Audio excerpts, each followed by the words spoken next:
नमस्कार, स्वागत है दोस्तों आप सभी का इंग्लिश के इस पेपर डिस्कशन के सेशन में, जिसमें हम लोग डिस्कस करने वाले हैं 4 अक्टूबर का 2018 का जो इंग्लिश का जो क्वेश्चन पेपर है। आपका पहली आपकी पाली का जो इंग्लिश का क्वेश्चन पेपर है, उसको हम लोग बहुत ही डिटेल में हर एक क्वेश्चन को हम लोग डिस्कस करेंगे दोस्तों। ना केवल हम लोग क्वेश्चंस को डिस्कस करेंगे, बट उससे रिलेटेड उसमें कौन कौन से स्ट्रक्चर्स आ रहे हैं, किस तरीके से वो सेंटेंस बना हुआ है और कौन कौन सी उसमें ट्रिक्स लगाई जा रही है, हर चीज के बारे में पूरा एकदम विस्तृत विस्तार से मैं जो है आपके सामने विवरण करने वाला हूं। बहुत ही डिटेल में आप लोग मेरे साथ इस इंग्लिश के पेपर को समझने वाले हैं। तो चलिए शुरू कर लेते हैं।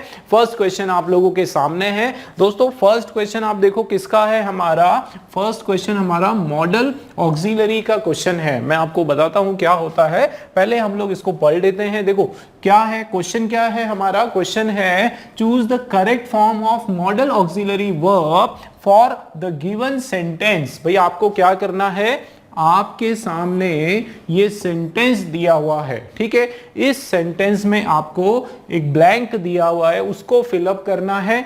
4 ऑप्शंस आपके सामने हैं। विल आपके सामने, नीड आपके सामने, ऑट है और दूसरा शुड है। ये 4 ऑप्शंस आप लोगों के सामने हैं। और ये चारों जो है दोस्तों, ये चारों जो है ये क्या है, ये आपके मॉडल ऑक्सिलरी है। क्या है ये, आपके मॉडल ऑक्सिलरी है, ठीक है। मैं आपको ये क्वेश्चन हम लोग समझते हैं, उसके बाद हम देखेंगे कि मॉडल ऑक्सिलरी होता क्या है।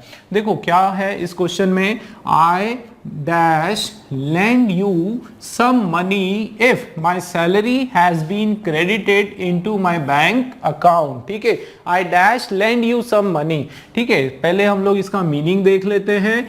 ये जो वर्ड आपके सामने है कौन सा, lend। lend you का मतलब होता है उधार देना। क्या मतलब होता है दोस्तों, lend you का मतलब होता है उधार देना, या कई बार पैसों को देना है ना, उसको प्रदान करना, कि मैं आपको डैश लैंड यू है ना, I dash lend you some money, कुछ पैसे, मैं आपको कुछ पैसे जो है उधार दे सकता हूं, कुछ टाइम के लिए जो है आपको कुछ पैसे में उधार दे सकता हूं। इफ, ये जो वर्ड आपका आया कौन सा, इफ। इफ का क्या मतलब है भाई, इफ का मतलब है हमारा यदि। देखो दोस्तों इफ कहीं भी आया, एक चीज याद रखना, इफ कहीं भी आया तो मतलब ये आपका क्या हो गया, इफ के बाद वाला सेंटेंस कंडीशनल सेंटेंस हो गया।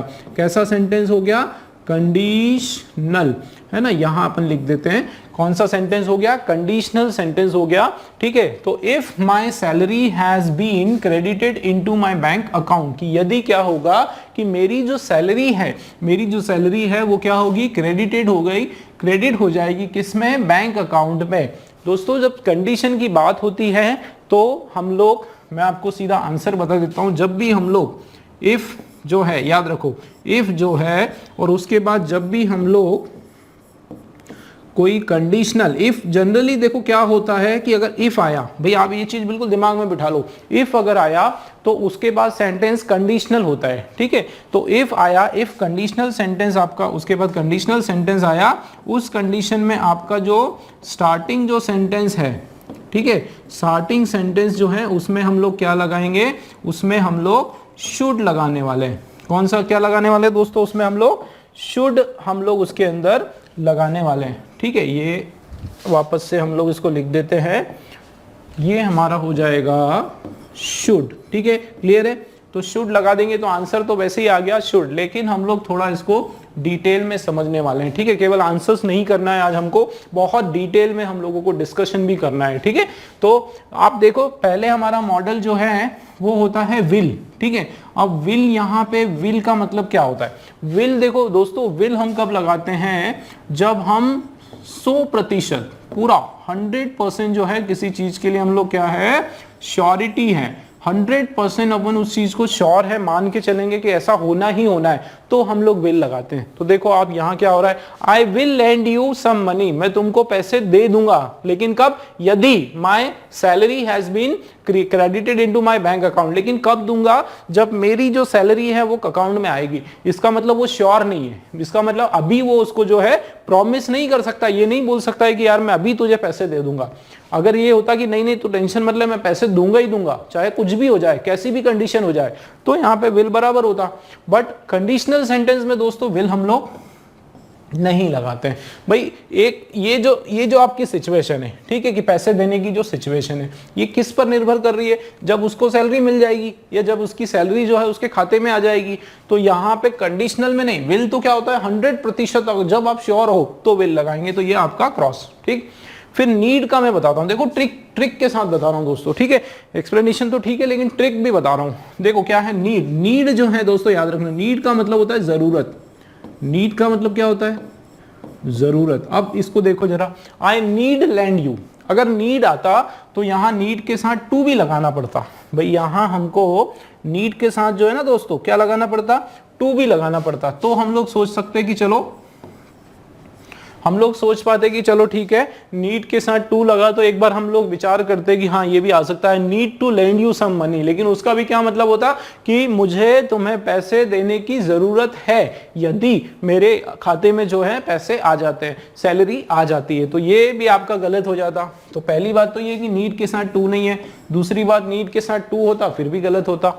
ऑट का तो ये कंसेप्ट है दोस्तों, ऑट कभी भी अकेला नहीं आता है, ऑट कभी भी अकेला नहीं आता है। ऑट के साथ हमेशा एक चीज याद रखो, हमेशा ऑट के साथ टू लगाना होता है। ऑट टू जो है वो राइट वर्ड होता है, ठीक है। ऑट टू का जो मतलब है, ठीक है, आपका ऑट टू जो है, ऑट टू का मतलब होता है आप किसी एडवाइस की कोई बात कर रहे हो, ठीक है, क्या बात कर रहे हो, किसी एडवाइस की बात कर रहे हो, या किसी ड्यूटी, कोई कर्तव्य को निभाने की यहाँ पे जब बात होती है तो हम लोग क्या लगाते हैं, ऑट टू लगाते हैं। तो यहाँ पे ऑट टू लैंड मतलब मुझे तुम्हें पैसे देना चाहिए, तो इस तरह की बात ही नहीं हो रही, टू आ नहीं रहा, ये भी आपका क्रॉस हो गया, कैंसिल हो गया। ठीक है, क्लियर हुआ दोस्तों। मतलब हमारा शुड जो है हमारा वो बिल्कुल एब्सोल्युटली राइट क्वेश्चन है। ठीक है, क्लियर है, पूरा हमने एकदम डिटेल में स्टडी करा। ये थोड़ा सा जिन बच्चों को मॉडल ऑक्सिलरी में प्रॉब्लम आती है उनके लिए मैं थोड़ा सा डिटेल बता देता हूं कि दोस्तों मॉडल ऑक्सिलरी जो है वो एक तरह के आपके, आप ऐसे समझा करो, एक तरह के ये आपके क्या होते हैं, हेल्पिंग वर्ब्स होते हैं, सहायक क्रिया होती है।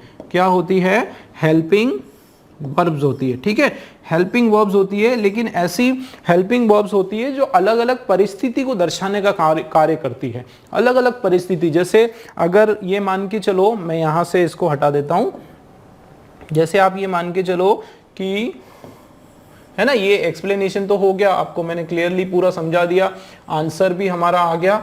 अब थोड़ा सा हम लोग ये मॉडल के बारे में थोड़ी और डिटेल निकाल लेते हैं, है ना, ताकि हमको जो है क्लियरली चीज़ों को क्लियर हो जाए, समझ में आ जाए। ठीक है, चलिए इतना काफ़ी है।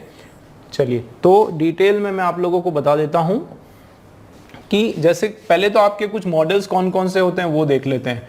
ठीक है, तो ये मॉडल्स में आपके सबसे पहले आपका होता है कैन। ठीक है, कैन जो है वो हमारी एबिलिटी शो करता है। क्या शो करता है, हमारी एबिलिटी शो करता है, हमारी काबिलियत को दिखाने का काम करता है। फिर इसका जो पास्ट टेंस है वो हो जाता है कुड। कुड जो है उसको अगर हिंदी देखेंगे तो वो सका के सेंस में, सका, और ये कोई पास्ट की एबिलिटी शो करने के काम में आता है। किसकी एबिलिटी करने के, पास्ट की किसी एबिलिटी को शो करने के काम में हम लोग, उसके लिए हम लोग इसको यूज करते हैं। ठीक है, जैसे ये आपका हो गया पास्ट एबिलिटी। ठीक है, क्लियर है, पास्ट की किसी एबिलिटी को शो करने के लिए। वैसे ही आपके पास जो है ये होता है शेल। ठीक है, शेल जो है वो होता है, शेल का मतलब भी होता है सकना। हिंदी अगर इसका देखोगे तो इसका मीनिंग भी होता है सकना, लेकिन शेल अलग अलग तरीके से हम यूज करते हैं। जैसे शेल को हम लोग किसी संभावना, कोई संभावना दर्शाने के लिए भी हम लोग शेल का इस्तेमाल करते हैं। जैसे इट शेल रेन टुडे, है ना, ये हम लोग बोल सकते हैं, क्या बोल सकते हैं कि ये इट शैल रेन टुडे, कि आज बारिश हो सकती है। तो क्या हो रहा है, एक संभावना दर्शाने के लिए हम लोग शैल का यूज करते हैं। अब अगर शैल का मैं पास्ट टेंस में देखूं तो वो आपका होता है शुड।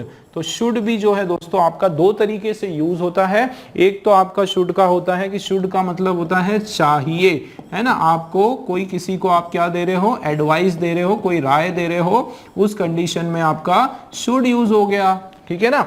और शुड का एक मतलब होता है कि जब आपका कंडीशनल सेंटेंस में, कभी भी सेंटेंस आपका कंडीशनल सेंटेंस में हमेशा शुड का प्रयोग हम लोग करते हैं। कौन से सेंटेंस में, ये बिल्कुल याद रखना है, आप लोगों को दिमाग में रखना है कि कंडीशनल सेंटेंस के अंदर शुड का प्रयोग होता है, ठीक है ना। उसके अलावा भी कुछ ऐसे है हमारे, जैसे विल हो गया। अगर विल हमने लिखा तो उसका जो पास्ट टेंस है वो आपका क्या हो जाएगा, वुड आपका विल का पास्ट टेंस हो जाएगा, ठीक है, ये विल और वुड हो गया, ठीक है। वैसे ही कैन कुड हो गया, शैल शुड हो गया, विन मिड एक नीड हमारा जो होता है ये हो गया, ठीक है। उसके अलावा आपका ऑट टू, है ना, ऑट और टू, ये सब के सब जो है आपके मॉडल्स होते हैं। लेकिन अभी के लिए आप इतना याद रखो कि मॉडल्स एक तरह के आपके हेल्पिंग वर्ब होते हैं, सहायक क्रिया होते हैं, ऑक्सिलरी वर्ब्स होते हैं। लेकिन क्योंकि इनका थोड़ा सा फंक्शन थोड़ा अलग है तो इनको हमने क्या नाम दे दिया, अलग से इनको एक कैरेक्टराइज कर दिया, इनको हमने मॉडल ऑक्सिलरी वर्ब करके बोलना शुरू कर दिया, ठीक है। क्लियर है, फर्स्ट क्वेश्चन आप लोगों को क्लियर है, डी आपका राइट है। चलिए अगला क्वेश्चन देख लेते हैं। देखो सेकेंड क्वेश्चन आप लोगों के सामने है। क्वेश्चन क्या है हमारा, choose the most suitable determiner for the given sentence. भाई आपको क्या चूज करना है, सबसे ज्यादा सूट होने वाला, सुटेबल फिट होने वाला डिटरमाइनर। अब देखो क्वेश्चन क्या है हमारा, है ना, क्वेश्चन हमारा है the ultimate dream of dash car lover is to own a Rolls Royce. भाई आप में से बहुत से लोगों का ये ड्रीम होगा कि यार एक रोल्स रॉयस बाइक मिल जाए तो बस अपना काम हो जाए, पूरी दुनिया के सफर पे निकल जाएंगे उस बाइक से और अलग ही अपने जलवे होंगे, ठीक है। इस तरह की एक सबको ख्याल होता है, अल्टीमेट हमारा एक सपना होता है और बहुतों का सपना पूरा भी हो जाता है, आजकल बहुत सस्ती भी आ गई ना। तो चलिए, तो ये क्या हो रहा है, मीनिंग अल्टीमेट ड्रीम। देखो अल्टीमेट का मतलब क्या होता है, अल्टीमेट का सेंस निकल के आ रहा है कि फाइनल ड्रीम, है ना, फाइनल ड्रीम, या फिर आप बोलते हो कि बिल्कुल एक द अल्टीमेट ड्रीम, मतलब एक इस तरीके से कि जो लास्ट जो ड्रीम है, मतलब जो सबका एक मिला जुला के, मतलब एक ड्रीम जो है जीवन का, जो अल्टीमेट तरीके से बोलते हैं ना कि एक फाइनल ड्रीम, फाइनल से इसका मीनिंग निकल के आ रहा है। तो देखो एक अल्टीमेट ड्रीम, फाइनल ड्रीम जो है किसका, ड्रीम ऑफ कार लवर का। दोस्तों ये देखना, कार लवर आपका जो है ये क्या है, सिंगुलर नाउन है। देखो अब स्ट्रक्चर यहाँ पे काम आ रहा है, कार लवर हमारा क्या है, सिंगुलर नाउन है। अब आप देखो फर्स्ट हम लोग देख लेते हैं, हाँ डिटरमाइनर थोड़ा सा हम लोग समझ लेते हैं। दोस्तों डिटरमाइनर वो वर्ड्स होते हैं, देखो डिटरमाइनर वो शब्द होते हैं दैट डिटरमाइंस, क्या करते हैं, दैट डिटरमाइंस, देखो दैट डिटरमाइंस क्या, या तो आपके किसी नाउन को ये डिटरमाइन करेंगे, ठीक है, या फिर आपके किसी प्रोनाउन को ये डिटरमाइन कर देंगे। डिटरमाइन का मतलब है उसको, उसके बारे में और कुछ क्वालिटीज बताना। जैसे मैंने बोला अ पेन, तो ये देखो अ पेन, या चलो ये दूसरा ले लेते हैं, अ लिटिल वाटर, ठीक है, अ लिटिल वाटर हो गया। तो ये जो वर्ड है आपका अ और लिटिल, ये सारा आपका डिटरमाइनर में आता है। मतलब डिटरमाइनर के अंदर हमारे कौन कौन सी चीजें आ जाती वो हम लोग देख लेते हैं। देखो डिटरमाइनर के अंदर आपके जितने भी आर्टिकल्स हैं, दोस्तों याद रखना, जितने भी आपके आर्टिकल्स हैं वो सारे के सारे, जितने आर्टिकल्स हैं वो सारे इसमें कवर हो जाते हैं, ठीक है। जितने आपके जो एडजेक्टिव हैं, एडजेक्टिव्स हैं वो सारे इसमें कवर हो जाते हैं। यहाँ तक कि आपके जो एडवर्ब्स होते हैं, ठीक है, एडवर्ब्स होते हैं वो भी सब इसके अंदर कवर हो जाते हैं, ठीक है। तो ये सारे डिटरमाइनर्स होते हैं। कौन कौन से वर्ड हैं, कुछ एग्जाम्पल देख लेते हैं। जैसे आपका मैनी हो गया, ठीक है, एनी हो गया, फ्यू हो गया, ठीक है, फ्यू हो गया, या फिर लिटिल हो गया, लिटिल हो गया, फिर ये सम हो गया, सम हो गया, या मच हो गया, ठीक है, मच आपका वर्ड हो गया, या फिर सेवरल हो गया, ठीक है, सेवरल हो गया। ये जितने आपके जो कंजंक्शंस होते हैं, ठीक है, इनमें बहुत से कंजंक्शंस जो हैं वो भी आपके डिटरमाइनर्स के काम करते हैं, ठीक है, डिटरमाइनर्स का। तो ये डिटरमाइनर में ये सारी कैटेगरीज आ जाती है, लेकिन आप देखो मैनी, एनी, फ्यू, लिटिल, सम, मच, ये सारी जो चीजें हैं वो आपके डिटरमाइनर से। 4 डिटरमाइनर जो है वो आप लोगों के सामने है। फर्स्ट वाला है मैनी। अब मैनी का मतलब होता है बहुत सारे। मैनी का क्या मतलब होता है? बहुत सारे। और दोस्तों मैनी वाले जो है, ये याद रखना आप लोग कि मैनी वाले जो है उसको ये काउंटेबल होते हैं, हम लोग इसको गिन सकते हैं, ठीक है। तो देखो मैनी मतलब बहुत सारे, और ये किसके लिए? काउंटेबल। काउंटेबल मतलब जिसको जो गिनती में आ जाए, केवल काउंटेबल नाउन के साथ हम लोग मैनी लगाते हैं। जैसे मैनी स्टूडेंट्स हम लोग लिख सकते हैं। क्या लिख सकते हैं? मैनी स्टूडेंट्स, ठीक है। लेकिन आप मैनी टाइम नहीं लिख सकते हो, मैनी टाइम नहीं लिखोगे, उसके लिए क्या लिखोगे? Much time. क्या लिखोगे? तो उसके लिए आपका क्या हो जाएगा? Much time. क्यों? क्योंकि ये आपका क्या है? अनकाउंटेबल है। क्या है आपका? अनकाउंटेबल है। तो जो अनकाउंटेबल है उसके लिए आपका क्या लगाओगे? उसके अलग वर्ड होते हैं। जैसे ये फ्यू, तो फ्यू भी आपका क्या हो गया? काउंटेबल हो गया, ठीक है ना। फ्यू आपका काउंटेबल हो गया। और फ्यू का मतलब होता है कुछ। फ्यू का मतलब क्या होता है? कुछ। फिर a lot of, a lot of का मतलब भी होता है काफी सारा, ठीक है, काफी के सेंस से उसका मतलब होता है। एनी का मतलब होता है आपका कोई। एनी का क्या मतलब निकल के आता है? कोई। अब एक चीज मैं आपको बताऊं, एक एक करके हम लोग इसको स्टडी करते हैं। देखो अब पेन चेंज कर लेता हूं मैं। आप देखो दोस्तों, आप देखो ये जो मैनी वर्ड है, ध्यान देना, मैनी के बाद जो नाउन आपका आने वाला है वो कैसा आएगा? याद रखना, प्लूरल नाउन। मैनी के बाद कौन सा नाउन आएगा? Plural noun. यहाँ पे प्लूरल नाउन है क्या? Car lover. ये क्या है? सिंगुलर नाउन, मतलब आपका कैंसिल हो गया। ये मैं आपको बता रहा हूं ट्रिक, ठीक है ना। ये तो पूरा हमारा एक्सप्लेनेशन था पूरा अच्छे से, क्योंकि मेरा आज के इस पेपर डिस्कशन में यही कोशिश है कि ना केवल हम लोग आंसर्स करें, बट पूरा डिटेल में पूरा डिस्कस करें उस टॉपिक के बारे में। एक एक जो डिटेल्स हैं, जो कंसेप्ट है, वो भी हम लोग क्लियर करते जाएं, ताकि आपका जो बेसिक्स हैं, फंडामेंटल्स हैं, वो भी क्लियर हो जाए, साथ में आपके आंसर्स भी आ जाए, ठीक है। चलिए, तो ये हमारा क्या आ गया यहाँ पे? मैनी। देखो मैनी के बाद आपको बिल्कुल दिमाग में बिठा के रखो चीजें कि मैनी के बाद क्या आने वाला है भाई? प्लूरल नाउन आने वाला है। तो यहाँ पे तो सिंगुलर नाउन है, तो मैनी आपका नहीं आएगा। अ लॉट ऑफ, ध्यान देना, ये कभी भी स्ट्रक्चर होता है। अ लॉट और ऑफ, कभी भी ऑफ आया तो ऑफ के बाद में भी इस तरह से क्या हो जाएगा? प्लूरल नाउन ही आने वाला है। अ लॉट ऑफ के बाद भी क्या आएगा? प्लूरल नाउन आएगा। ये भी आपका क्रॉस आउट हो गया। फ्यू के बाद भी, फ्यू के बाद भी प्लूरल नाउन आएगा सर जी, ठीक है ना। फ्यू के बाद प्लूरल नाउन मतलब ये भी आपका क्रॉस आउट, ठीक है। बचा क्या? एनी। तो एनी हमारा राइट आंसर हो जाएगा। ट्रिकी तरीके से बताया मैंने आपको। The ultimate dream of any car lover, जो किसी भी कार लवर का जो अल्टीमेट ड्रीम है वो क्या है? इज टू ओन, उसको खरीदना। किसको खरीदना? रोल्स रॉयस को, ठीक है। क्लियर है? समझ में आया किस तरीके से हमने किया? चलिए नेक्स्ट क्वेश्चन देख लेते हैं। थर्ड वाला क्वेश्चन आप लोगों के सामने है। Choose the option that correctly sequences the following sentence, ठीक है। आपको क्या करना है? ये आपके पास 4 ऑप्शन है, 1 2 3 और, ठीक है, 1 2 3 और 4, 4 ऑप्शंस आप लोगों के सामने हैं। आपको इसको अरेंज करना है, ठीक है। ये दोस्तों सेंटेंस रीअरेंजमेंट का क्वेश्चन है। किसका क्वेश्चन है ये? आपका सेंटेंस रीअरेंजमेंट का ये आपका क्वेश्चन है, जिसमें आपको सेंटेंस को प्रॉपरली अरेंज करना है, उसका ऑर्डर देखना है। आप देखो, अब इसके कुछ रूल्स हैं, इसके कुछ तरीके हैं, मैं आपको हर एक एक चीजें बता देता हूं। देखो इसमें आप लोग सबसे पहले जो स्टार्टर ढूंढो, सबसे पहले हमको क्या ढूंढना है? स्टार्टर। स्टार्टर का मतलब क्या होता है? जो गांव में स्टार्टर हम लोग इंजन स्टार्ट करते हैं वो वाला स्टार्टर नहीं, यहां पर कौन सा स्टार्टर है जिससे हमको सेंटेंस की, ये पैराग्राफ की शुरुआत करना है। भाई शुरुआत अपन किससे कर सकते हैं वो देखना है। तो देखो स्टार्टर में क्या होना चाहिए, सब्जेक्ट होना चाहिए।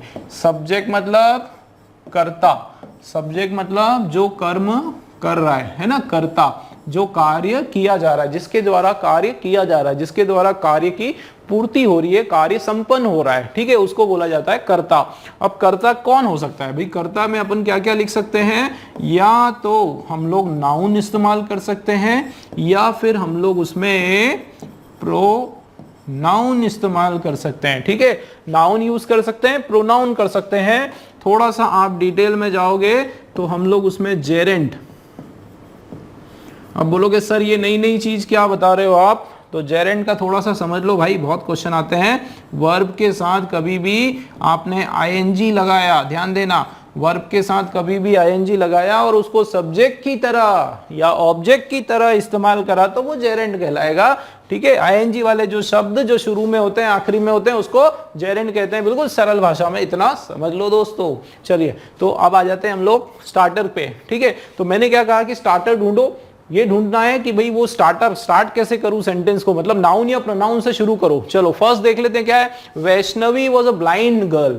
वैष्णवी जो लड़की है वो कैसी लड़की है, वो ब्लाइंड लड़की है, ठीक है। तो ये एक आपका स्टेटमेंट हो गया, समझ में आ रहा है कि वैष्णवी जो है वो अंधी लड़की है। सेकेंड पॉइंट आप देखो, तो क्या इससे स्टार्ट होगा कि नहीं, मुझे ये बताओ, ये मुझे बताओ आप कि क्या इससे स्टार्ट होगा कि नहीं, इससे क्या हम शुरू कर सकते हैं कि नहीं।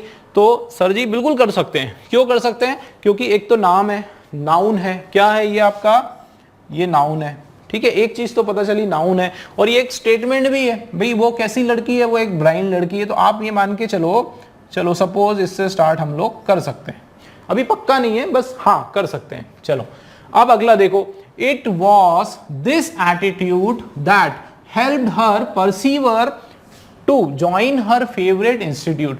अब इसका मीनिंग क्या है, ये एटीट्यूड था, ये उसका जो तरीका एटीट्यूड था जिसने उसको मदद करी टू परसीवियर, परसीवियर मतलब टू हेल्प हर परसीवियर टू मतलब दृढ़ रहना, उस पर टिका रहना, अड़िग रहना, है ना। यहाँ पे परसीवियर का मतलब है आपका दृढ़, दृढ़ या अड़िग, दृढ़ या अड़िग रहना। तो इसका मीनिंग मैं बता देता हूं कि ये इट वॉज दिस एटीट्यूड, ये जो एटीट्यूड है जिसने उसको सहायता की कि वो उस चीज पर टिकी हुई रहे, अड़ी रहे, to join her favourite institute, की वो जो फेवरेट इंस्टीट्यूट उसका, वो उसको ज्वाइन करके रहे, उस पर एकदम दृढ़ता से उस चीज पे वो बिल्कुल अड़ी हुई रहे, उस पर बिल्कुल दृढ़ निश्चित रहे, ठीक है। तो ये सेंस आ रहा है। अब मुझे बताओ यहाँ पे क्या हो रहा है, इट वॉज दिस एटीट्यूड, ये वो एटीट्यूड है, इसका क्या मतलब है कि इस एटीट्यूड के बारे में कुछ बात हुई होगी, इसका ये भी मतलब है कि इससे पहले कोई सेंटेंस आया होगा, है ना, मतलब इससे हम स्टार्ट नहीं करेंगे भाई, टू से स्टार्ट नहीं करेंगे। सबसे पहले दोस्तों क्या काम करो, टू से जो भी स्टार्टिंग है सब कैंसिल कर दो। टू से आपके ऑप्शन में क्या आ रहा है, 2 3, ये नहीं आएगा, बिल्कुल कैंसिल कर दो, टू से शुरुआत नहीं होगी। और कौन सा, ये 4 है, ये 3 है और ये 1 है, ठीक, एक ऑप्शन हमारा गायब। दूसरा, she had the never say die attitude, उसका क्या है, नेवर से, शी हैड मतलब था उसके पास, है ना, कैसा था, क्या था, नेवर से डाई, कभी भी हार ना, कभी भी नेवर से डाई, ठीक है, एटीट्यूड की, कभी भी उस तरीके का एटीट्यूड उसका था कि वो कभी भी अपनी हार को स्वीकार नहीं कर सकती, कभी भी हार ना मानने वाला जो एटीट्यूड था। तो she had this never say, किस प्रकार का एटीट्यूड, नेवर से एटीट्यूड। दोस्तों एक बात बताओ, मैंने यहाँ पे कहा कि नाउन से भी शुरू कर सकते हो, प्रोनाउन से भी कर सकते हो, लेकिन कभी भी याद रखना जब पैराग्राफ की हम बात करें, जब किसी पैराग्राफ की हम बात करें तो वहां प्रोनाउन से शुरुआत नहीं करोगे, वहां कोई ना कोई नाउन होना चाहिए ना, जिसके बाद फिर वो प्रोनाउन यूज हो रहा है। अब यहां पे लिख दिया कि शी हैड, तो अब ये शी कौन है भाई, ये प्रोनाउन कब यूज होता है, देखो प्रोनाउन तभी यूज होगा जब उसके लिए कोई नाउन होगा, तो उसके लिए कोई नाउन शुरुआत में होता है, तो शुरुआत आप उससे नहीं करोगे, मतलब यहां पे भी कुछ गड़बड़ लग रहा है, थर्ड से स्टार्टिंग नहीं होने वाली, थर्ड वाला कैंसिल कर दो दोस्तों, ये थर्ड है, बी वाला ऑप्शन गया, ठीक, गया। आगे अगला देखो, she aspire to join IIM Bangalore, वापस शी की बात हो रही है कि उसका एक एस्पायर है, उसकी एक इच्छा है, उसका एक सपना है, ठीक है, एकदम उसने एक महत्वाकांक्षा है उसकी, क्या ज्वाइन करना, IIM बैंगलोर को ज्वाइन करना। तो मतलब शी है, ये अननोन लेडी हमको पता ही नहीं कौन है, ये इससे स्टार्टिंग नहीं होगी, मतलब आपका फोर्थ वाला भी कैंसिल, मतलब राइट आंसर हमारा आ गया कौन सा दोस्तों, सी वाला हमारा राइट है। 1432 जो है ये हमारा सही अरेंजमेंट है। अब हम लोग देख लेते हैं कि अरेंजमेंट है कि नहीं वाकई में, ठीक है, प्रिंटिंग मिस्टेक तो नहीं है भाई। चलो तो फर्स्ट देखो 1, तो ये हो गया Vaishnavi was a blind girl, भाई किसकी बात हो रही है, वैष्णवी की बात हो रही है जो कि एक ब्लाइंड गर्ल है, बिल्कुल सही है। दूसरा फोर्थ वाला है, तो देखो Vaishnavi was a blind girl, she aspire to join IIM Bangalore, वो क्या उसकी एक इच्छा है, क्या इच्छा है उसकी, IIM बैंगलोर को ज्वाइन करना, बिल्कुल ठीक है। आगे थर्ड वाला आप देखो, she had the never say die attitude, देखो पहले तो उसका ये सपना है कि वो IIM को ज्वाइन करे, फिर उसके बाद उसका नेवर से डाई एटीट्यूड, कभी भी हार ना मानने वाला उसका एटीट्यूड है। और फोर्थ फिर क्या है, सेकंड देखो, इट वाज दिस एटीट्यूड, देखो आप इधर कि यहां बात हो रही नेवर से डाई एटीट्यूड, है ना, देखो बिल्कुल जम रहा है, यहां बात हो रही नेवर से डाई एटीट्यूड और फिर इट वाज दिस, ये वो एटीट्यूड है, मतलब बिल्कुल जाहिर सी बात है, पहले आपका ये आएगा, एटीट्यूड का नाम आएगा, उसके बाद इस एटीट्यूड के बारे में और एक्स्ट्रा इंफॉर्मेशन आएगी, ठीक है ना। तो ये हो गया she had never said I attitude, it was this, ये जो एटीट्यूड है जिसने उसको सहायता की to persevere to join her favourite institute, ठीक है, क्लियर है, समझ में आ रहा है। चलिए तो ये तो हमारा पक्का हो गया, सी वाला हमारा सही आंसर है। Let's move on to the next question. Fourth वाला आपका क्वेश्चन है, चलिए fourth question, choose the option that best explains the highlighted expression, ठीक है, ये आपका हो गया दोस्तों, ये आपका सेंटेंस हो गया, ठीक है। अब इसमें हमको ये जो एक्सप्रेशन आपके सामने क्या लिखा है, the two sides need to keep talking until they iron out their differences, ठीक है। अब इसको थोड़ा समझने की कोशिश करते हैं कि टू साइड्स, तो यहां साइड्स मतलब क्या, साइड्स मतलब इधर उधर की जो साइड है उसकी बात नहीं हो रही है, यहां पे साइड का मतलब होता है पक्ष, ठीक है, दो पक्ष, ठीक है, पक्ष होते हैं ना दो साइड, एक ये वाले पक्ष, ये दूसरा वाला पक्ष, दो पक्षों की बात हो रही है। दो पक्ष नीड टू मतलब उनको चाहिए, उनको जरूरत है किसका, कीप टॉकिंग, करते रहने की, क्या बात करते रहने की। कीप टॉकिंग का मतलब क्या आ रहा है कि बातचीत करते रहने की, बातचीत करते, ठीक है, बातचीत करते रहने की, बिल्कुल ध्यान से समझना पड़ेगा आपको पूरा डिटेल में। देखो तो ये जो दोनों पक्ष हैं, नीड टू कीप टॉकिंग, उनको बातचीत करते रहने की जरूरत है, अंटिल जब तक की, अंटिल मतलब जब तक की, दे आयरन आउट, आयरन आउट का मतलब है, आयरन आउट का मतलब है सॉल्व करना, जब तक कि वो क्या ना कर ले, सॉल्व ना कर ले, या किसी परेशानी का क्या ना कर ले, निराकरण ना निकाल ले, ठीक है, निराकरण ना निकाल ले, उसका किसी भी परेशानी का क्या ना निकाल ले, उसका समाधान ना निकाल ले, ढूंढ ले, इस तरह की बात हो रही है, याद रखना दोस्तों, ठीक है। आयरन आउट जो है आपका एक फ्रेज है, ठीक है, फ्रेजल वर्ब है आपका, और उसका मतलब होता है किसी चीज का समाधान निकालना, निराकरण निकालने, है ना। आयरन आउट देयर डिफरेंसेस, यहाँ पे डिफरेंसेस का मतलब होता है उन दोनों के बीच में कोई विवाद, ठीक है, कोई विवाद की यहाँ पे बात हो रही है, ठीक है ना, या फिर किसी प्रकार का कोई मतभेद, किसी प्रकार का कोई मतभेद उन दोनों के बीच में है, वो मतभेद की इसमें यहाँ पे बात हो रही है, ठीक है, क्लियर है। तो देखो समझ में तो आ गया हमारा सेंटेंस क्या है। देखो दोस्तों ये जो क्वेश्चन आपका आता है, ठीक है ना, इसमें मैं आपको यही कहूंगा कि पहले आप मैक्सिमम कोशिश करो कि उसको हिंदी में समझो, उसको जितना अच्छे से हिंदी में समझ पाओगे आपके लिए ये बढ़िया रहेगा, क्योंकि है ना चारों ऑप्शन जो है बहुत ही क्लोजली एसोसिएटेड है। आप अगर डायरेक्ट आप सोचोगे कि एक या दो बार मैं इसको पढ़ लूं और उसके बाद 1 2 3 1 2 3 इस तरीके से कुछ भी तुक्का जो मारते हैं ना कुछ लोग, उस तरीके से करोगे तो भैया गड़बड़ हो जाएगा, ठीक है। यहाँ अपने को फुल 20 on 20 चाहिए इंग्लिश में, और मैं उसी हिसाब से, उसी लेवल से, उतनी ही मेहनत से मैं आप लोगों को पढ़ा रहा हूं। तो इसलिए मैं बता रहा हूं, जैसा बता रहा हूं बिल्कुल आप करो। आप क्या करो, कोशिश करो उसको बिल्कुल डिटेल में, उसका हिंदी पहले निचोड़ निकाल लो कि उसका मतलब क्या है, ठीक है, फिर मैचिंग करो। आप देखो तो टू साइड्स, दो जो पक्ष हैं, ठीक है ना, नीड टू कीप टॉकिंग, इन लोगों को क्या, दोनों पक्षों को जो है भैया बातचीत करते रहने की जरूरत है, ठीक है, ऐसा नहीं कि बंद हो जाओ। कब तक, जब तक कि दे आयरन आउट, जब तक कि वो अपनी जो दूरियां हैं, अपना जो विवाद है वो सॉल्व ना कर ले। तो क्या मीनिंग है कि दोनों पक्षों को, जब तक कि दोनों पक्षों के बीच का जो मतभेद है, विवाद है, उसको वो सॉर्ट आउट ना कर ले, सॉल्व ना कर ले, तब तक उनको बातचीत करते रहना चाहिए। ठीक, ये मीनिंग निकल के आया। अब ऑप्शंस देख लेते हैं। पहला वाला option, to sign a peace agreement.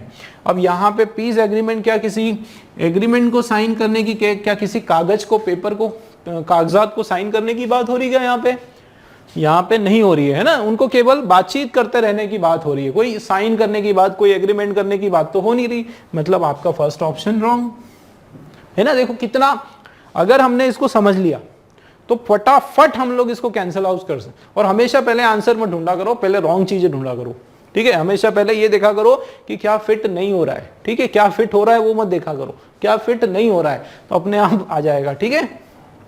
चलिए नेक्स्ट बी वाला आपका है, to get rid of problems that are affecting. इसका मीनिंग क्या है, देखो सबसे पहले तो ये जो वर्ड है टू गेट रिड ऑफ, है ना, टू गेट रिड ऑफ का मतलब होता है, टू गेट रिड ऑफ का मतलब होता है छुटकारा पाना, ठीक है, छुटकारा पाना, ठीक है, या पार पाना, है ना, पार पाना बोलते ना, पार पालो इस चीज से, पार पाना,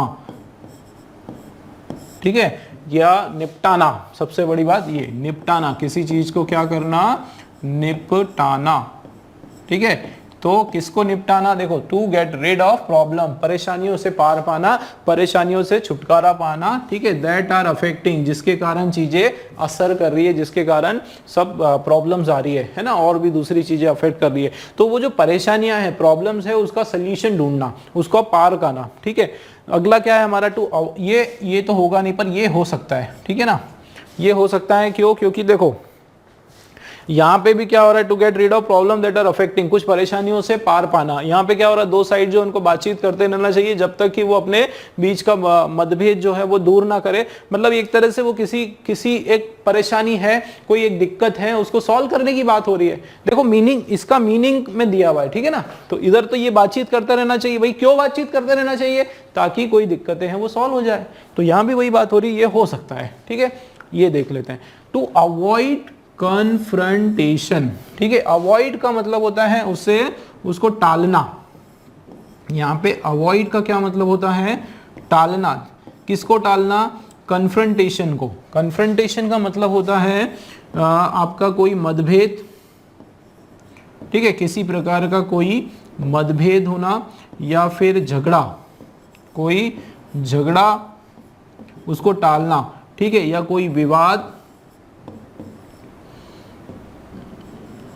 ठीक है, कोई किसी प्रकार का विवाद या किसी प्रकार की कोई दूरियां, इस तरह का सेंस आ रहा है। तो यहाँ क्या उसको टालने की बात हो रही, कन्फ्रंटेशन मतलब तू में विवाद, कोई डिफरेंस, उसको टालने की बात हो रही है क्या, कि उसको सॉल्व करने की बात हो रही है। ये देखो क्या लिखा है, टू आयरन आउट देयर विवाद, देयर डिफरेंसेस, सॉल्व करना। यहाँ पे देखो अवॉइड का मतलब है उसको छोड़ो यार, टाल दो मत, अभी जैसे झगड़ा हो रहा है ना, अभी उस पर बात ही मत करो, बाद में देखेंगे, तो बाद में फिर बढ़ेगा। तो यहाँ जो झगड़ा है उसको टालने की बात नहीं हो रही है, अवॉइड करने की बात नहीं हो रही है, उसको क्या करने की बात हो रही है, उसको निपटाने की बात हो रही है, उसको सॉल्व करने की बात हो रही है ना। तो ये आपका सी वाला रॉन्ग हो गया, ठीक है, क्लियर है। फोर्थ वाला देखो, to meet the pressing demands immediately. जो टू मीट मतलब पूर्ति करना, ठीक है, क्या करना, मीट का मतलब है आपका यहाँ पे पूर्ति करना,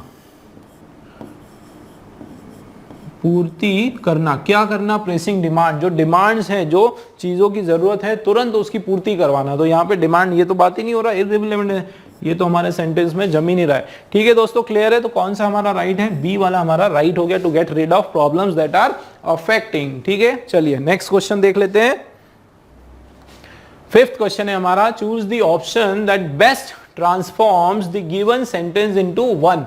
देखो ये आपके पास दो सेंटेंस हैं, ठीक है। अब इस दो सेंटेंस को जोड़ के, मीनिंग भी चेंज ना हो, इस तरीके से जोड़ के एक बनाना है। तो देखो क्या है, he met with an accident, है ना। क्या मतलब है कि उसका एक्सीडेंट से सामना हुआ या उसका एक्सीडेंट हुआ, ठीक है, उसका एक्सीडेंट हुआ। फिर क्या है, he was on his way back home, कि वो अपने घर जा रहा था। बैक होम मतलब अपने घर की तरफ जा रहा था। तो एक सेंटेंस है कि उसका एक्सीडेंट हुआ और दूसरे का मीनिंग है वो अपने घर की तरफ जा रहा था। देखो आप इसको ऑप्शन मत देखो, मैं क्या बताता हूँ, ऑप्शन मत देखो, सीधा आप इसको अपने हिसाब से बनाओ। अपने हिसाब से हिंदी में पहले उसको पूरा पक्का कर लो कि क्या होना चाहिए, फिर हम ऑप्शन देखेंगे। देखो क्या है, he met with an accident, वो उसका एक्सीडेंट हुआ, ठीक है। फिर he was on his way back home. अब यहाँ पे दो कार्य हो रहे हैं, दो कार्य हो रहा है, ध्यान देना। एक तो मेट, ये आपका हुआ, ठीक है। अब ये एक्शन हुआ आपका, देखो ये एक्शन हुआ तो इसको हम लोग नाम दे देते हैं, ध्यान देना, बहुत इंपॉर्टेंट चीज बता रहा हूं मैं, एक्शन 1, ठीक है। एक फिर आपका है ही was on his way, he was on his way back home. तो वे बैक होम मतलब घर की तरफ जाना, घर की ओर जाना। तो ये आपका क्या हो गया, एक्शन 2, दूसरा कार्य। अब मुझे बताओ, तो ही was on his way back की, देखो अब क्या होगा, अब क्या होना चाहिए, देखो भाई ये होना चाहिए ना कि वो अपने घर की तरफ जा रहा था, वो अपने घर जा रहा था और तभी क्या हुआ, उसका एक्सीडेंट हो गया। तो क्या हो रहा था कि उसके घर के तरफ जाने के दौरान, ठीक है, या उसके घर की तरफ जाते समय, वो जब द मोमेंट जब वो अपने घर की तरफ जा रहा था, है ना, हिंदी अपन करते हैं दोनों को, कि जब वो अपने घर की तरफ जा रहा था उसका, तभी उसका एक्सीडेंट हो गया। अब हम लोग इसको ऑप्शन में डालते हैं। देखो पहला क्या है, पहला आपका ए वाला हो गया बीइंग, ठीक है। Being on his way home he met with an accident. अब बीइंग का मतलब क्या होता है, बीइंग का आपका मतलब है कि बीइंग, देखो बीइंग में आईएनजी लगा है। अब आईएनजी का मतलब है आपका कंटिन्यूटी, क्या आ रहा है, कंटिन्यूटी। आईएनजी का मतलब है आपका कंटिन्यूटी, ठीक है। तो कोई चीज जो चलित है, कंटिन्यू है, ठीक है। तो जाते हुए, है ना, देखो बीइंग ऑन हिज वे, तो ये इसका मतलब क्या है हिंदी में, ये हो गया आपका जाते हुए, ठीक है, कोई काम करते हुए। तो being on his way home, कि जब वो, ध्यान देना, he met with an accident, he was on his way home. तो being on his way home, कि अपने घर की ओर जाते हुए, he met with an accident, उसका एक्सीडेंट हो गया। अब आप इसको जब पढ़ोगे तो इसका सेंस सही लग रहा है, लेकिन आपको मैं एक चीज बताऊं बहुत इंपॉर्टेंट, कभी भी आईएनजी आया ना दोस्तों, तो इसका मतलब है कि दोनों एक्शन एक साथ हो रहा है। वाईएनजी आया तो क्या मतलब है, both actions together, both actions together. इसका क्या मतलब है कि सामने वाले का एक्सीडेंट भी हो रहा है और वो घर भी जा रहा है, दोनों एक्शन एक साथ हो रहे हैं, कभी भी जाते हुए। कभी भी आईएनजी आया मतलब क्या है कि दोनों एक्शन एक साथ हो रहा है, भाई उसका एक्सीडेंट भी यहाँ पे होते जा रहा है और वो घर भी जाते जा रहा है। तो ऐसा होगा क्या, ऐसा नहीं होगा, ठीक है ना, कि बीइंग में बोथ एक्शंस के लिए है। भाई पहले तो क्या होगा कि एक्सीडेंट, पहले वो घर जा रहा था, अब वो घर जाया, एक्सीडेंट हुआ तो घर थोड़ी जाएगा, हॉस्पिटल ही जाएगा। मतलब ये आपका बीइंग रॉन्ग हो गया, बिल्कुल याद रख लो। देखो इस तरीके से हम लोग पढ़ते हैं, ये आपका ट्रिक है, ठीक है ना। इस तरीके से बिल्कुल डिटेल में चीजों को हम लोग पढ़ते हैं, समझते हैं, ठीक है ना। अब देखो, तो बीइंग कभी भी आया, याद रखना, दोनों ही एक्शन एक दूसरे के ऊपर ओवरलैप हो रही, कि ये इधर एक्सीडेंट भी हो रहा है, इधर वो घर भी जा रहा है, तो फिर दोनों काम थोड़ी हो रहे हैं। दूसरा है हमारा क्या, वाइल। अब वाइल का भी बड़ा इंटरेस्टिंग फंडा है। वाइल में क्या होता है कि के दौरान, के दौरान, ठीक है, इसमें के दौरान लगा दो तो ये तो वैसे ही समझ में आया। या जैसे while he was on his वे, कि या ते समय, जाते समय, ते समय, इस तरह से उसका मीनिंग आ रहा है, ठीक है। तो while he was on his वे, कि जब वो अपने घर की ओर था, है ना, उसके घर की ओर जाते समय he met with an accident, तब उसका एक्सीडेंट हुआ। इसमें क्या होता है दोस्तों, एक के बाद एक, है ना, वाइल कभी भी आया तो वन एक्शन आफ्टर अनदर। इसको क्या समझना है आपको, वन एक्शन, ठीक है ना, वन एक्शन आफ्टर अनदर, ये आपको समझना है कि एक एक्शन के बाद दूसरी एक्शन हुई। आप मुझे बताओ, दोनों एक्शन एक साथ हुई कि एक के बाद दूसरी हुई? भाई यही हुआ ना, एक के बाद दूसरा हुआ ना, पहले तो घर जा रहा था, उसके बाद एक्सीडेंट हो गया। अब यहाँ पे देखो क्या हो रहा है, दोनों ही काम हो रहा है, जा भी रहा है और हो भी रहा है, तो ये तो होगा नहीं। तो क्या हो गया, ये हमारा वाइल बिल्कुल सही लग रहा है, बिल्कुल सोचो मत, वाइल वाला है, सही आ रहा है। नेक्स्ट ऑप्शन भी देख लेते हैं क्यों गलत होंगे। देखो मीटिंग विद एन एक्सीडेंट, देखो ध्यान से, मीटिंग विद एन एक्सीडेंट का मतलब होता है एक्सीडेंट का सामना करते हुए, करते हुए, एक्सीडेंट का सामना करते हुए, ही वॉज ऑन हिज वे, जब वो अपने घर की ओर जा रहा है। भाई ऐसा कैसे होगा, एक्सीडेंट का सामना करते हुए वो अपने घर जा रहा है, वापस यहाँ पे आईएनजी लग गया, आईएनजी लग गया मतलब दोनों एक्शन एक साथ हो रही है, ऐसा नहीं हो रहा है, ये भी आपका रॉन्ग हो गया दोस्तों। ठीक है, क्लियर है। नेक्स्ट देखो डी वाला, he met with an accident, he was on his way back to his home. तो क्या हुआ कि वो एक्सीडेंट हुआ उसका, देखो he met with an accident, उसका एक्सीडेंट हुआ, फिर वो अपने घर की तरफ चला गया। अब ऐसा थोड़ी होगा यार, एक्सीडेंट होगा तो लोग इकट्ठे होंगे, एम्बुलेंस आएगी, उसको अस्पताल लेके जाएंगे, घर थोड़ी जाएगा। ठीक है, और घर भी जाएगा तो थोड़ा रुकेगा, थोड़ा पानी वानी पिएगा, उसका ध्यान रखेंगे, उसके बाद घर जाएगा, घर छोड़ेंगे खुद थोड़ी जाएगा। तो ये भी आपका प्रैक्टिकली रॉन्ग हो गया। ठीक है ना, तो राइट आंसर क्या है दोस्तों हमारा, ये वाला। बिल्कुल याद रख लो आईएनजी, और इसका बहुत पूछते हैं। ठीक है, भरे पड़े में ऐसे एसएससी में, जेल प्रेरी में ये वाले क्वेश्चंस। आईएनजी आया मतलब दोनों एक्शन एक के ऊपर एक साथ हो रहा है, और वाइल आया मतलब पहले एक फिर दूसरा, तो ये वाइल वाला हमारा राइट है। ठीक है, क्लियर है। चलिए नेक्स्ट क्वेश्चन आपके सामने है, चूज द अप्रोप्रिएट कंजंक्शन। क्या ढूंढना है, कंजंक्शन ढूंढना है फॉर द गिवन सेंटेंस। ठीक है, तो इसके लिए कंजंक्शन ढूंढना है। कंजंक्शन काम क्या करते हैं, कंजंक्शन दोस्तों काम करते हैं ज्वाइन करने का। ठीक है, ज्वाइन करने का, या फिर काम करते हैं कनेक्ट करने का। ठीक है, कनेक्ट करने का काम करते हैं, ज्वाइन करने का काम करते हैं। कंजंक्शन में मैं आपको 2-3 कंजंक्शन बता देता हूं, जैसे एक आपका एंड है, ठीक है, एंड कंजंक्शन, एक आपका बट कंजंक्शन, ठीक है, और एक आपका और कंजंक्शन। इनके कुछ नियम है दोस्तों, याद रखो। एंड का ये नियम है कि इधर आपका मान लो ये आपका, अगर आपका यहाँ पे कोई सेंटेंस है ना, सेंटेंस 1 है, या फिर आप इसको वर्ड बना लो, है ना, ये आपका वर्ड हो गया, ये है, और दूसरा आपका इधर सेंटेंस 2 हो गया। ये दोनों, सपोज दोस्तों यहाँ पे अगर आपका एक पॉजिटिव है सेंटेंस एंड के पहले, तो इधर वाला जो होगा ना वो भी आपका पॉजिटिव ही होना चाहिए। बिल्कुल याद रख लो, बहुत इंपॉर्टेंट बात बता रहा हूं मैं आपको। फिर हम क्वेश्चन करेंगे, एंड के दोनों साइड सेम सेंस के सेंटेंस होना चाहिए। अगर इधर पॉजिटिव सेंस है तो इधर भी पॉजिटिव सेंस का होना चाहिए। अगर इधर नेगेटिव सेंस का सेंटेंस है तो यहां भी दोस्तों आपका नेगेटिव सेंस का सेंटेंस होना चाहिए। ठीक है, बट की बात करो तो बट का बिल्कुल उल्टा, इधर अगर पॉजिटिव सेंस तो यहां आपका नेगेटिव सेंस, बिल्कुल उल्टा कर दो, यहां नेगेटिव तो दिस विल बिकम पॉजिटिव, ये याद रख लो। और का जो है बिल्कुल आपका कैसा होगा, सेम एज एंड, और का बिल्कुल एंड जैसा है। ठीक है, मतलब पॉजिटिव इधर आया तो यहां भी पॉजिटिव, नेगेटिव अगर इधर आया तो यहां भी नेगेटिव। ठीक है, क्लियर है। और एंड बट का तीनों का क्लियर हुआ। अब बात करते हैं हमारे ऑप्शंस की। देखो क्वेश्चन क्या है हमारा, हमको इसमें ये आपका दिया हुआ है राजीव, ठीक है ना, Rajiv wants to work for Infosys. ध्यान देना, अब हम लोग इसको इंक चैन करके समझने की कोशिश करते हैं। देखो राजीव जो है wants to work for Infosys, तो राजीव जो है वो चाहता है कहाँ काम करना, नहीं कहाँ नहीं, किसके लिए काम करना चाहता है वो, Infosys के लिए। ठीक है, dash he is unable to meet the requirements for his role in the company, है ना, डैश डैश आ रहा है, ही इज अनएबल मतलब नहीं कर पाया, नॉट एबल, टू मीट मतलब उसकी पूर्ति नहीं कर पाया, किसकी, टू मीट द रिक्वायरमेंट, जो भी कंडीशन जो रिक्वायरमेंट दी थी वहां पे उस रोल की, रोल मतलब जो भी उसका जॉब प्रोफाइल था उसकी, वो नहीं कर पाया। तो देखो एक में क्या हो रहा है, एक में उसकी इच्छा दर्शाई जा रही है, मतलब यहां अगर मैं बात करूं तो ये पॉजिटिव सेंस की बात हो रही है। ठीक है ना, यहां बात करूं पॉजिटिव सेंस की बात हो रही है। दूसरे सेंस में आप देखो he is unable to meet the requirement, नहीं कर पा रहा है, मतलब यहां पे ये नेगेटिव सेंस की बात हो रही है। इसका मतलब है हमारा क्या आने वाला है, वैसे ही आंसर आ गया, बट आने वाला है हमारा। ठीक है, ये आंसर आ गया आपका दोस्तों। ठीक है, ये देखो इस तरीके से, ट्रिकी तरीके से आप करोगे, बहुत जल्दी बहुत आसानी से समझ लोगे। देखो दूसरे क्यों नहीं होंगे वो भी देख लेते हैं। Rajiv wants to work for Infosys then, तो then तो भैया कंपैरिजन के लिए होता है, किसके लिए होता है, नहीं ये then जो है THAN वाला, एक मिनट, ये आपका कंपैरिजन।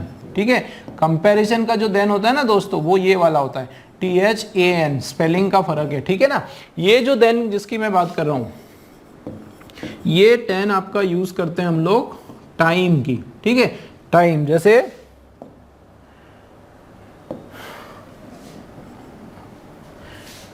टाइम की बात होती है, ठीक है। जैसे ये आप देखो कि देन किसके सेंस में यूज करते हैं हम लोग, टाइम के सेंस में, तो यहाँ टाइम के सेंस में तो कोई बात नहीं हो रही, देन ही इज अनेबल, ठीक है। तो ये आपका रॉन्ग हो गया, ठीक है ना। दूसरा क्या है, बट तो हो ही गया हमारा आंसर। एंड का मैंने बताया था दोनों का पॉजिटिव आना था या नेगेटिव आना था, ये नहीं आएगा। इफ का मतलब है यदि, तो ये तो कंडीशन की बात हो रही है, तो यदि का तो कोई मीनिंग नहीं आ रहा। Rajiv wants to work for Infosys यदि if he is unable to meet, यदि नहीं हुआ। अगर क्या होता दोस्तों कि work if he is able to be, able होता तो हम लोग एक बार मान लेते। चलिए क्लियर है, बी वाला हमारा राइट आंसर है। नेक्स्ट क्वेश्चन देखते हैं। Choose the appropriate articles for the given sentence, ठीक है। आर्टिकल्स हम लोगों को इसमें से ढूंढना है दोस्तों, समझा।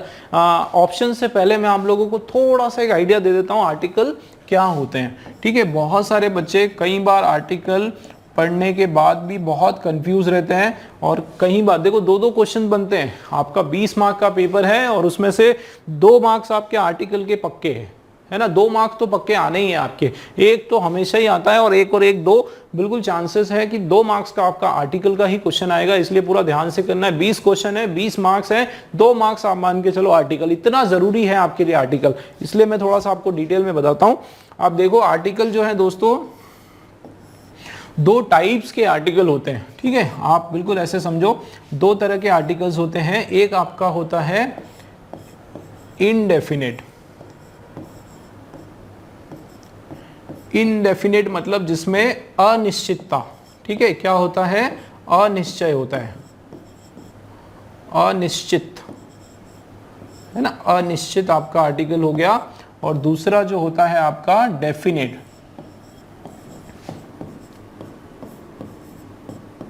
जिसका मीनिंग है आपका निश्चित। क्या मीनिंग है भाई डेफिनेट का, निश्चित, ठीक है। बिल्कुल एकदम निश्चित है आप किसी चीज में, तो उसके लिए आप लोग डेफिनेट बोल सकते हो। इनडेफिनेट में आपके 2 आर्टिकल्स होते हैं, एक होता है आपका ए, दूसरा होता है आपका एन, ठीक है। एक बात याद रखो, दोनों ही मतलब का होता है, दोनों का मतलब होता है एक, सिंगल। क्या मतलब होता है, एक की अपन बात करते हैं, सिंगल की बात करते हैं। जब किसी एक व्यक्ति की सिंगुलर की बात हो रही है तो ही हम लोग इन दोनों को यूज करते हैं। मतलब ये जो है आपका, ये सिंगुलर के लिए यूज होता है, ठीक है, ये सिंगुलर के लिए। और डेफिनेट आर्टिकल जो है वो आप सिंगुलर में भी यूज कर सकते हो और आप जो है प्लूरल में भी यूज कर सकते हो, दोनों कंडीशन में आ सकता है। लेकिन इसके अंदर आपका केवल एक ही आता है, THE द, ठीक है, यही आता है। अब आप देखो कुछ वर्ड्स मैं ले लेता हूं इसमें। अगर सपोज मैंने लिखा कार, ठीक है, अब ये कौन कहाँ आता है वो समझ लो, कार। तो कार जो है इसका जो साउंड है क साउंड है, क मतलब ये जो है आपका कंसोनेंट है। क्या है ये,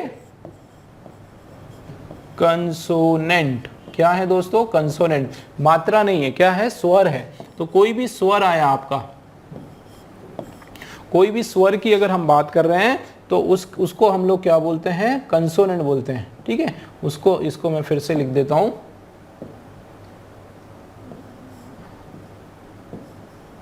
ठीक है। कोई भी स्वर की जब हम बात करें तो उसको हम क्या बोलते हैं, कंसोनेंट बोलते हैं। जैसे कार है तो ये स्वर हो गया क का, तो यहाँ पे आ जाएगा, क्या आ जाएगा, अ कार, ठीक है।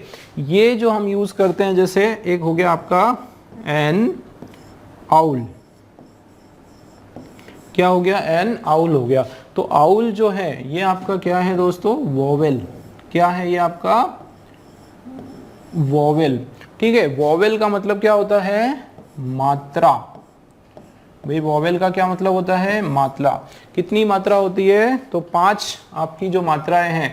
ये देखो स्टार्टिंग वर्ड, ये ओ, तो आउल, आ, कौन सी आवाज कौन सी आ रही, साउंड देखा करो, ये आ की साउंड आ रही है। आप ना उसका स्वर देखा करो कि उसमें, सॉरी उसके साउंड देखा करो, उसमें स्वर देखा करो, हाँ, कि नहीं कुछ गलत बता दिया क्या मैंने, हाँ, ये आपका कंसोनेंट मतलब व्यंजन होता है, सॉरी, कंसोनेंट जो है आपका क्या होता है, व्यंजन, ठीक है, व्यंजन होता है, ठीक है, ये व्यंजन होता है। और ये आपका मात्रा, या इसको हम लोग स्वर बोलते हैं। क्या बोलते हैं दोस्तों, इसको मात्रा या स्वर बोलते हैं। तो कौन से, देखो थोड़ा सा स्टडी कर लेते हैं हम लोग कि वोवेल में अगर मैं बात करूं कौन कौन सी मात्रा होती है। देखो वोवेल साउंड, इसको ध्यान रखना है आपको। वॉवेल साउंड को आपको ध्यान रखना है, कौन कौन से होते हैं, ए, ई, आई और ओ और यू। ठीक है, अब इसका साउंड आप ध्यान देना है ना, हिंदी में इसको जैसे ए का साउंड है ना, ई का साउंड है, या आई में भी याद रखना ई का और अ का भी साउंड होता है, अ का, ये दो साउंड है, और इधर ओ का साउंड। ठीक है, और यू में, यू के अंदर आप एक चीज ध्यान रखना, केवल अ का साउंड, ऊ वाला साउंड नहीं, अ का साउंड। ठीक है, ये साउंड्स का आपको ध्यान रखना है। अब आप देखो एक एग्जांपल, जैसे मैंने लिखा एम पी, है ना, तो क्या आने वाला है, तो अगर आपको डाउट हो रहा है कि यार क्या आने वाला है, मुझे नहीं पता, ए आएगा एन आएगा, तो आप क्या करो कि यहाँ पे आप उसका हिंदी कर लो, इसको हिंदी में लिख के बताओ जरा, एमपी को हिंदी में लिख के बताओ, तो क्या होगा सर, हिंदी में लिखोगे तो एम और पी, हिंदी में ऐसे ही लिखोगे ना, तो शुरू किससे हो रहा है, देखो शुरू तो ए से हो रहा है, म से थोड़ी शुरू हो रहा है, इससे शुरू हो रहा है, तो ये तो आपका वोवेल है, मतलब यहाँ पे एन आएगा। कब, जब एक की बात हो रही है, इनडेफिनेट की बात हो रही है। ठीक है, क्लियर हो रहा है। देखो इस तरीके से पहचानना है कि हमको एन कहाँ लगाना है, ए कहाँ लगाना है। जैसे आप ये देखो,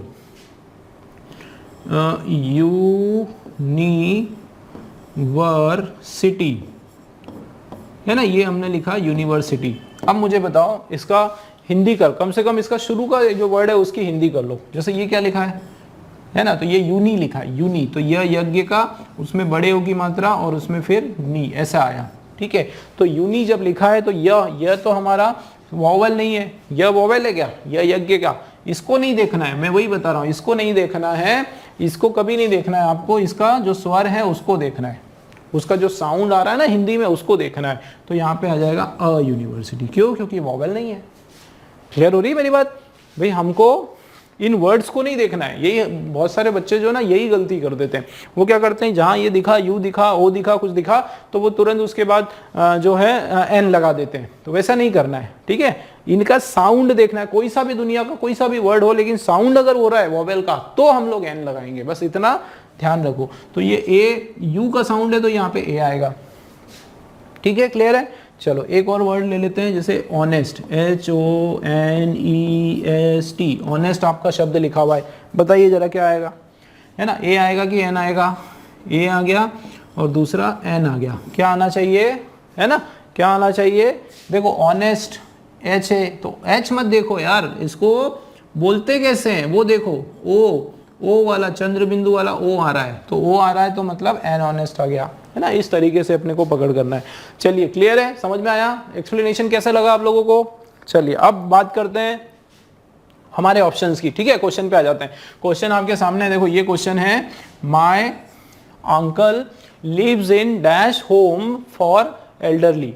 अच्छा, मैंने ये नहीं बताया ना आपको डेफिनेट का, द का। देखो द का तो ऐसा है दोस्तों, जब भी आप किसी को पिन पॉइंट कर रहे हो, जब भी किसी एकदम स्पेसिफिक पिन पॉइंट कर रहे हो, उसको भीड़ से हटा रहे हो, जैसे the pen is kept there, मतलब उस, बहुत सारे पेन होते हैं दुनिया में, लेकिन उसको पर्टिकुलर स्पेसिफिक कर रहे हो तो द लगा देंगे, है ना। The man is hungry, the boy is hungry, the student is hungry, मतलब वो बच्चा जो है, अब कौन सा, बहुत सारे स्टूडेंट हंग्री भूखे, वैसी बात नहीं हो रही है, एक वो बच्चा जब उसको एकदम चिन्हित कर देते हैं, उसको एकदम निश्चित बना देते हैं, डेफिनेट बना देते हैं, तो वहां पे द आ जाता है, ये याद रखो, है ना। अब देखो यहाँ पे, my uncle lives in dash home, ठीक है, फॉर डैश एल्डरली। ठीक है, तो मेरे जो अंकल हैं वो डैश होम में रहते हैं, डैश एल्डरली। अब देख लेते हैं हम लोग। ठीक है, तो देखो, my uncle lives in dash home for elderly, तो एल्डरली का मतलब क्या होता है, एल्डरली का मतलब होता है बड़े बुजुर्ग, है ना, बड़े, या तो आपके बड़े लोग जो हैं घर में वो, या फिर जो